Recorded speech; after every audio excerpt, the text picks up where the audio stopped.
25 سال پہلے 8000 بوزنیائی مسلمانوں کی اجتماعی شہادت کا واقعہ، جب اعلان کیا گیا کہ وہ تمام لوگ جو جانا چاہتے ہیں انہیں منتقل کیا جائے گا، نوجوان ہوں یا بوڑھے، خوف زدہ نہ ہوں، آپ کو کوئی نقصان نہیں پہنچایا جائے گا۔ 11 جولائی سن 1995 کو بوزنیائی سرب فوجیوں نے بوزنیا ہرزیگوینا میں سربرینیکا کے قصبے پر قبضہ کر لیا۔ 2 ہفتے سے بھی کم عرصے میں ان کی فورسز نے منظم انداز میں 8000 سے زائد بوزنیائی مسلمانوں کو شہید کر دیا۔ یہ دوسری عالمی جنگ کے بعد یورپ کی سرزمین پر بدترین اجتماعی قتل و غارت تھی۔ بوزنیائی سرب یونٹس کے کمانڈر رات کو ملادج کے فوجی قتل عام شروع کر رہے تھے، جبکہ وہ خود خوف زدہ شہریوں کو بے خوف رہنے کا مشورہ دے رہے تھے۔ یہ سلسلہ 10 دنوں تک جاری رہا۔ ہلکے اسلحے سے لیس اقوام متحدہ کے امن فوجیوں نے اقوام متحدہ کی جانب سے پناہ گاہ قرار دیے گئے اس علاقے میں اپنے ارد گرد جاری تشدد کو روکنے کے لیے کوشش تک نہ کی۔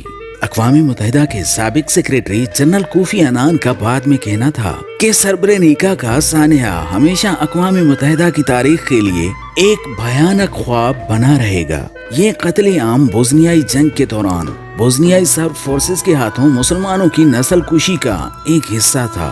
بوزنیائی جنگ 1990 کی دہائی میں یوگوسلاویا کے بکھرنے کے دوران ہونے والے کئی مسلح تنازعات میں سے ایک تھی۔ بوزنیا ہرزیگوینا نے سن 1992 میں ایک ریفرینڈم کے ذریعے اپنی آزادی کا اعلان کر دیا اور اسے کچھ ہی عرصے بعد امریکی اور یورپی حکومتوں نے تسلیم کر لیا، مگر بوزنیائی سرب آبادی نے ریفرینڈم کا بائیکاٹ کر دیا تھا۔ اس کے بعد جلد ہی سربیا کی حکومت کی حمایت یافتہ بوزنیائی سرب فورسز نے نئے تخلیق شدہ اس ملک پر حملہ کر دیا۔ انہوں نے اس علاقے سے بوزنیائی لوگوں کو نکالنا شروع کر دیا تاکہ گریٹر سربیا بنایا جا سکے۔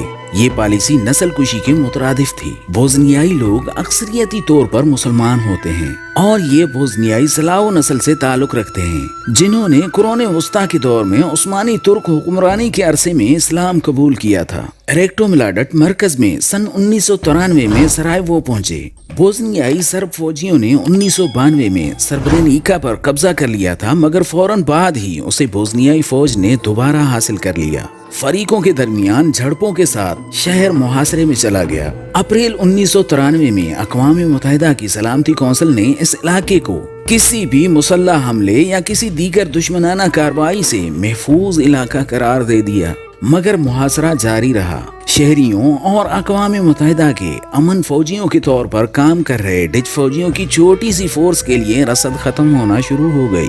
اس طرح بوزنیائی رہائشی بھوک سے مرنے لگے۔ 6 جولائی 1995 کو بوزنیا کی سرب فورسز نے سربرینیکا پر شد و مد کے ساتھ حملہ کیا۔ اقوام متحدہ کی افواج نے ہتھیار ڈال دیے یا پھر شہر میں پیچھے ہٹ گئی، اور جب نیٹو کی افواج کو فضائی حملے کے لیے بلایا گیا تو اس نے سرب فورسز کی پیش رفت روکنے میں کوئی مدد نہیں کی۔ یہ انکلیو 5 دنوں میں ہی ان کے قبضے میں آ گیا۔ جنرل ملادج دوسرے جرنیلوں کے ساتھ شہر میں فاتحانہ انداز میں داخل ہوئے اور گشت کیا۔ تقریباً 20,000 مہاجرین اقوام متحدہ کے مرکزی ڈچ کیمپ کی جانب فرار ہو گئے۔ اس کے دوسرے دن ہی قتل و غارت گری کا آغاز ہو گیا۔ جب مسلمان پناہ گزین شہر چھوڑنے کے لیے بسوں پر سوار ہوئے تو بوزنیا کی سرب فورسز نے مردوں اور لڑکوں کو بھیڑ سے علیحدہ کیا اور انہیں وہاں سے دور لے گئے تاکہ انہیں گولی مار کر شہید کر دیں۔ ہزاروں افراد کو پھانسی دے دی گئی اور پھر بلڈوزروں کے ذریعے ان کی لاشوں کو اجتماعی قبروں میں دھکیل دیا گیا۔